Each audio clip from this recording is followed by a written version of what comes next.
So the way I look at it is, right, that there is no concept of premium pricing if you don't deliver value.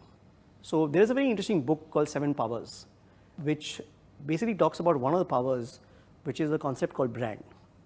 So if you take today, if you take the watch industry or the industry of luxury, you can charge a lot more for an Hermes bag because the thing is they have hundreds of years of history.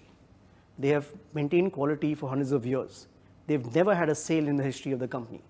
They have always made sure that they have scarcity, so they don't produce millions of bags, they'll produce hundreds of bags, and there is a wait list. If you want to buy a Birkin bag, you have to wait for 6 months, 1 year, 2 years, 3 years.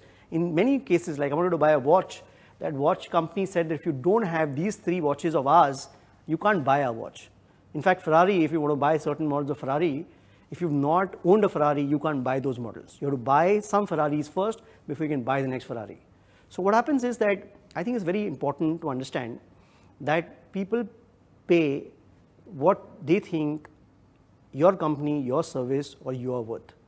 I'm able to charge X amount of money for my time because of the thing they believe that I'm worth it. So it's very critical to understand regardless of what the price is. I think the way you should do pricing is not based on competition, not based on the raw material cost of your product or service, but what is the value you can deliver. So I think it's very, very important to understand pricing from a competitive advantage point of view.